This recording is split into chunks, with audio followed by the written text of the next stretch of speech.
상대의 수를 읽고 유기적으로 얽혀 움직이는 생리가 유사한 탓인지 정치는 흔히 바둑에 비유되기도 합니다.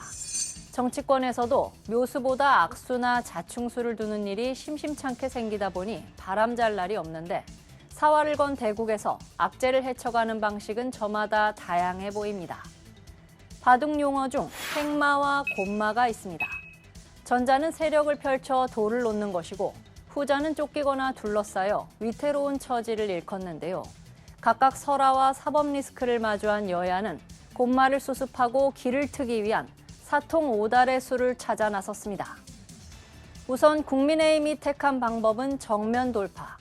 김재원 최고위원과 태영호 전 최고위원 등 일부 지도부의 설화가 잇따르자 확전 차단을 위해 당 윤리위원회가 가동됐습니다. 지난 8일 윤리위는 한 차례 징계 결정을 미루고 정치적 해법을 거론했습니다. 만약에 그런 어떤 정치적인 해법이 등장한다면 거기에 따른 징계 수위는 여러분이 예상하는 바와 같을 겁니다. 사실상 두 사람의 자진 사퇴를 압박한 거란 관측이 나왔는데 당사자들의 선택은 갈렸습니다. 고심을 거듭하던 태 전 최고위원은 당의 기류에 따라 일보 후퇴를 택했습니다. 최고위원직을 사퇴하려고 합니다. 그동안의 모든 논란은 전적으로 저의 책임입니다. 큰 누가 된 점 진심으로 사죄드립니다.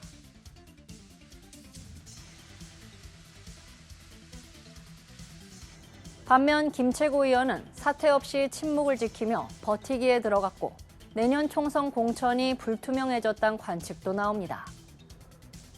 오늘 당원 징계 심의 의결의 건과 관련해서 다음과 같이 결정을 했습니다. 당원 김재원 최고위원 당원권 정지 1년, 당원 최영호 전 최고위원 당원권 정지 3개월. 불씨가 남았다고는 하지만 이번 사퇴 수습은 일단 행마를 향한 포석을 깐 것으로도 보입니다. 두 사람의 징계 사유는 이렇습니다. 5.18 정신 헌법 수록 반대, 4.3은 격이 낮은 기념일 등 발언을 한 김 최고위원은 사실관계 왜곡과 국민통합 저해, 당의 명예 실추가 그 배경입니다. 또 제주 4.3 사건이 북한 김일성 지시로 촉발됐다는 등의 발언과 녹취록 파문으로 논란이 된 태 전 최고위원 역시 통합 저해와 당의 명예 실추가 주된 사유가 됐습니다. 앞서 당내 일각에선 비위행위도 아닌데 징계 수위가 과하지 않느냐는 의견도 나왔는데요. 우여곡절이 있었지만 일단 위험을 먼저 빠져나온 덕에 국민의힘은 전열을 재정비하는 동시에 대야 관계에서 명분을 챙겼다는 평가도 나옵니다. 김기현 대표는 윤리위 결정 다음 날 대국민 사과와 함께 더불어민주당을 향한 공세를 이어갔습니다. 민심을 나침반으로 삼는 국민의힘이 되겠습니다.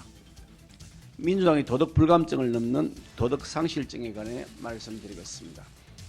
취임 직후 이어진 돌발 악재에 흔들리던 리더십도 다시 회복의 길을 모색하는 듯한 모양새입니다. 재판 중인 이재명 대표에 이어 돈봉투 의혹에 휩싸인 더불어민주당은 친명계 김남국 의원의 코인 보유 논란까지 터지며 검찰발 회도리치기 앞에 그야말로 궁지에 몰렸습니다. 앞서 탈당 선언 후 조기 귀국한 송영길 전 대표는 2021년 전당대회 돈봉투 살포 의혹과 관련해 선제적으로 검찰 자진 출두에 나섰습니다. 인생은 새홈치마입니다. 비겁하게 살지 않겠습니다. 주변 사람 대신 저 송영길을 구속시켜 주시기를 바랍니다. 소환 통보 없는 셀프 출석에 소위 입국컷을 당했지만 일단 결백을 강조하는 정치적 메시지를 전하기 위한 취지로 풀이됩니다. 가상자산 논란이 확산하고 있는 김남국 의원은 초기 소극적이거나 불충분한 해명으로 오히려 의혹을 키웠다는 지적이 나오고 있습니다. 당내에서도 처음부터 솔직하게 얘기했어야 한다거나 부적절하다는 국민의 평가를 살펴야 한다는 등 비판이 이어졌고 이 같은 분위기 속에 김 의원은 최근 스스로 강력한 진상조사를 요청했습니다. 민주당은 김남국 의원에게 가상자산 매각을 권유하고 자체 진상조사팀을 꾸린 상태입니다. 투명하고 신속한 진상조사를 하기로 했습니다. 가상자산을 공직자 재산 신고에 포함시키는 제도 개선을 하겠다. 의혹이 꼬리에 꼬리를 물면서 국회 상임위 회의 중 가상화폐를 거래했다는 의혹까지 제기되자 이재명 대표는 윤리감찰을 긴급 지시하기도 했습니다. 하지만 돈봉투 의혹이 불거졌을 때와 마찬가지로 이번에도 역시 한 발 늦은 대응이 이뤄졌다는 비판론 속에 당내 위기감은 커지고 있습니다. 앞서 첫 쇄신 의원총회 등에선 당이 절박하고 중대하게 사안을 다뤄야 하며 엄정한 대응에 나서야 한다는 주문이 이어진 것으로 알려졌습니다. 특히 비명계에선 이재명 대표가 본인의 사법 리스크 때문에 결단에 약한 것 아니냐는 의구심까지 흘러나오고 있습니다.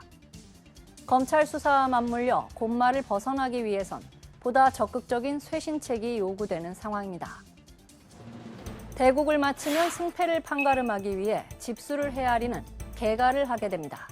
정치권에선 민심의 득표를 확인하는 내년 총선이 개가가 될 텐데요.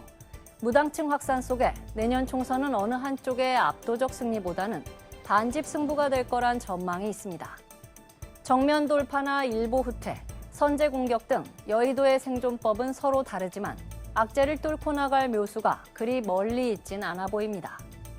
꼼수 대신 정석대로 대국에 임한다면 진솔한 노력이 국민의 마음을 반집 더 끌어올 것입니다. 지금까지 여의도 풍향기였습니다.